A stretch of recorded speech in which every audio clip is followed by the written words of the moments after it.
The Anderson retail headquarters gleamed in the morning sun, 50 stories of glass and steel reaching into the Chicago skyline. I stood in my brother Mark's new office, formerly our father's office, and tried to keep my expression neutral as he delivered the news of my termination. My name is Sarah Anderson, and at 33, I had just watched my family's legacy, my life's work, and my revolutionary retail management system be stolen by my own brother. It's nothing personal, Sarah, Mark said, leaning back in Dad's leather chair, the same chair where our father had sat 6 months ago, before his stroke, telling me how proud he was of my innovations. The board feels the company needs stronger leadership in the tech division. I glanced at the digital clock on his desk, 9:47 a.m. In exactly 24 hours, he would be presenting his new retail management system to the board. The system I'd spent 3 years developing. The system that could revolutionize how major retailers handle everything from inventory to customer data. Of course, I said mildly, I understand completely. Mark's smile faltered slightly. He'd expected tears, protests, maybe even threats. After all, I was the emotional one in the family, according to him. The one who cared too much about employees, who wanted to revolutionize retail for more than just profit. Security will escort you to clear out your office, he continued, regaining his composure. Standard procedure, you understand. We wouldn't want any sensitive information leaving the building. I thought about the small camera hidden in my office plant, the one that had been recording his late-night meetings for the past 3 months. The midnight conversations with board members, the promises of increased profits if they supported his takeover, the methodical way he planned to steal my work and push me out. Of course not, I agreed. Though I'm sure you've already secured all the important files. Everything related to the new system is safely under company control, he said smugly. Your personal access has been revoked. He meant the official servers, the documented development files. What he didn't know about was the hidden backend I built into the system. The fail-safes I'd implemented when I first noticed files being copied late at night. Congratulations on the presentation tomorrow, I said, standing up. I'm sure the board will be very impressed.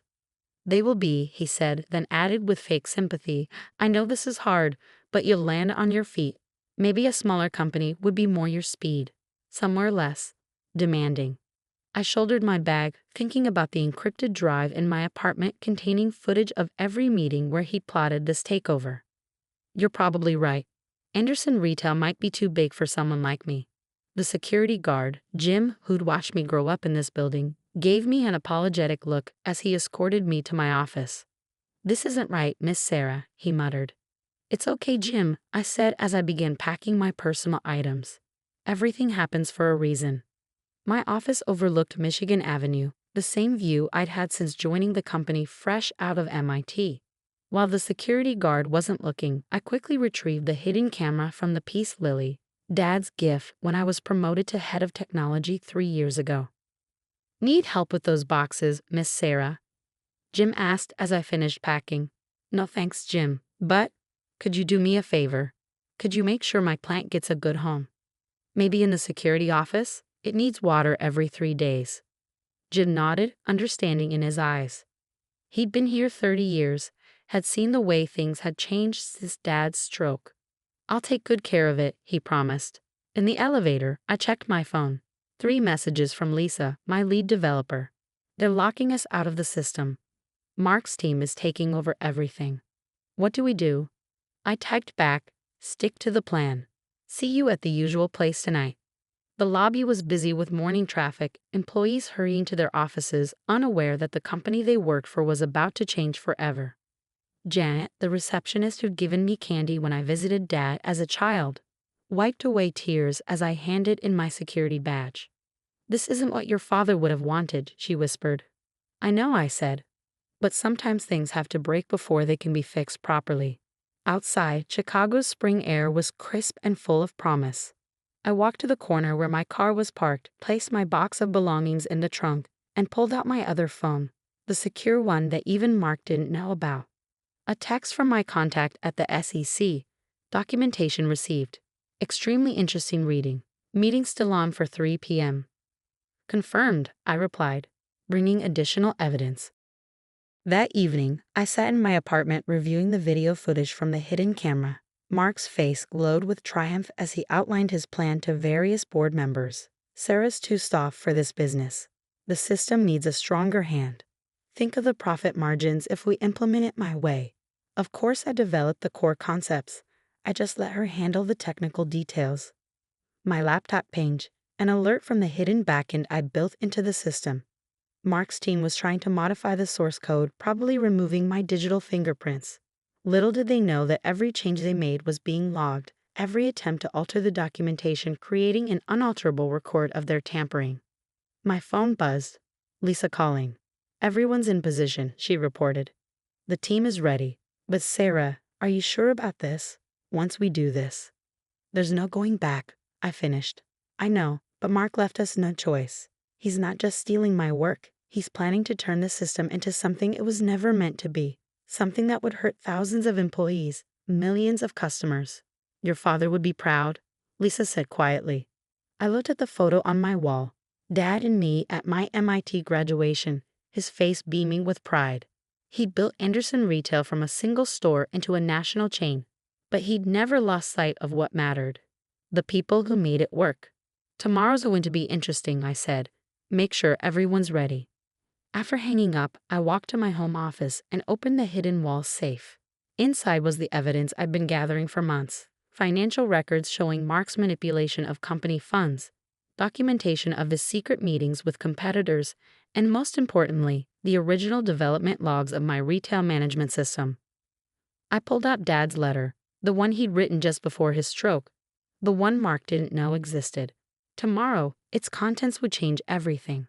The next morning, I dressed carefully in my best suit, the one Dad had bought me when I became head of technology. As I fastened my mother's pearl necklace, I thought about legacy, about responsibility, about the right way to run a business. My phone buzzed. "Board meeting starts in 1 hour. Everything is in place." I smiled at my reflection. Mark thought he'd won, thought he'd successfully stolen everything I'd built. He had no idea that his moment of triumph was about to become something very different. Because sometimes the best revenge isn't just exposing the truth. It's letting your enemies present their own lies to the very people they're trying to deceive. I grabbed my laptop and headed for the door. It was time to show my brother exactly who he'd underestimated. Anderson Retail's main conference room was packed with board members, executives, and major shareholders. I slipped in quietly just as Mark began his presentation, taking a seat at the back where my brother's triumph would have the perfect view of its own undoing. "Ladies and gentlemen," Mark began, standing at the head of the long table in an expertly tailored suit, "today marks a new era for Anderson Retail. What I'm about to show you will revolutionize not just our company, but the entire retail industry." I opened my laptop silently, connecting to the room's wireless network. Lisa's text appeared. "Backend access confirmed. Ready when you are." "This retail management system," Mark continued, clicking to his first slide, "represents thousands of hours of development, a seamless integration of inventory management, customer data, and predictive analytics." My fingers moved across the keyboard, accessing the hidden protocols I built into the system. On a screen behind Mark, his presentation continued flawlessly. He had no idea that every click was being logged, every demonstration creating an unalterable record. "The potential for profit maximization is unprecedented," he said, warming to his theme. "By implementing aggressive data collection and dynamic pricing, we can increase margins by up to 40%. Several board members nodded approvingly. They didn't understand that what Mark was proposing would turn my system, designed to balance efficiency with ethical business practices, into a tool for exploiting both employees and customers. "Question," called out Janet Chen, one of the newer board members. "The privacy implications of this level of data collection are completely manageable," Mark interrupted smoothly. "The technical details aren't important right now. What matters is the bottom line." I pressed enter. On my screen, a message flashed. "Original documentation uploaded. Timestamp development logs active." "Let me demonstrate the system's capabilities," Mark said, turning to the main display. He clicked confidently, expecting to show a carefully curated demo. Instead, the screen shifted to show side-by-side comparisons. The original ethical design specifications I'd developed, next to Mark's modified versions showing how he planned to exploit the system. What? Mark clicked frantically, but the presentation was no longer under his control. Interesting modifications, I said, standing up. All heads turned, especially the parts where you removed all the employee protection protocols and customer privacy safeguards. There must be a technical glitch, Mark stammered. Security. They can't help, I said calmly. The system is responding exactly as it was designed to, by me, its original creator. The room erupted in murmurs. I walked to the front, each step measured and confident. Board members of Anderson Retail, I began, what my brother has shown you is a corrupted version of a system I spent 3 years developing. A system designed to modernize retail while protecting the rights of employees and customers. A system our father approved and supported. She's lying, Mark snapped. I developed. Really? I pressed another key. The hidden camera footage began playing. Mark in late-night meetings, plotting his takeover, admitting to stealing my work. That's illegal surveillance, he sputtered.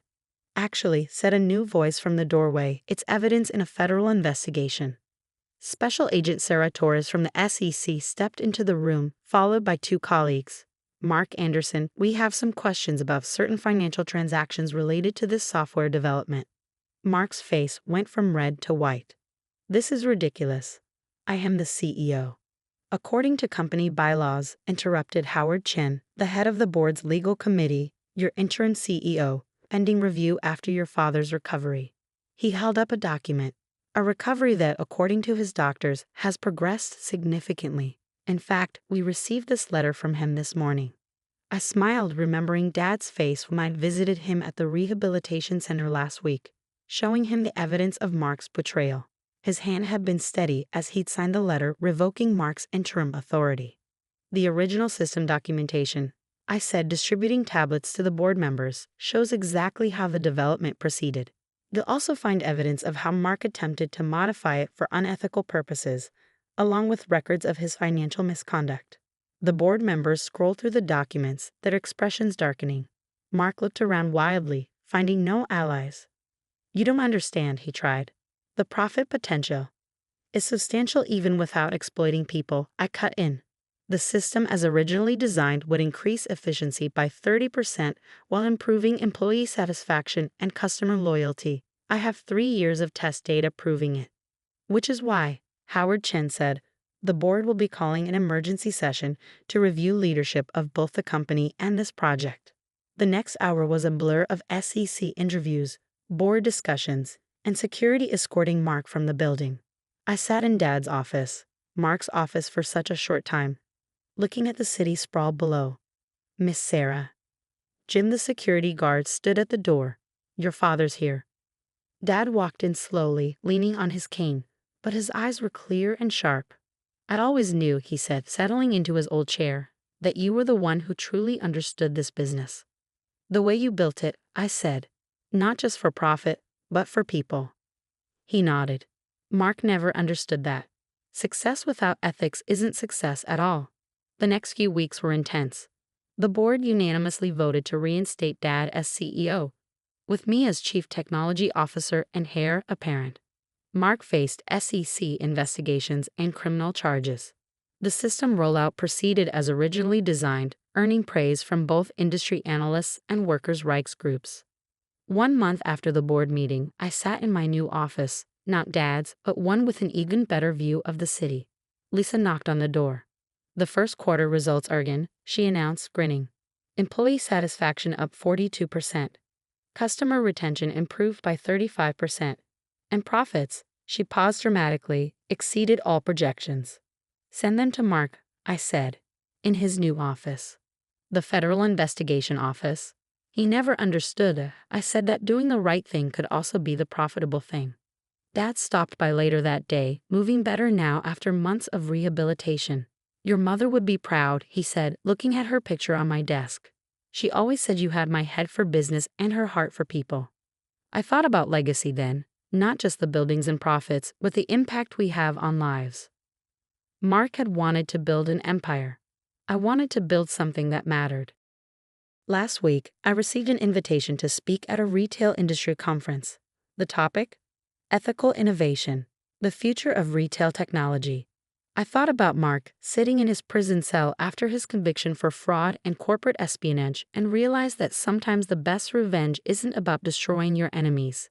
It's about building something so meaningful that their attempts to destroy it only make it stronger. The Anderson retail headquarters still gleams in the morning sun, but it's different now. Employees smile more.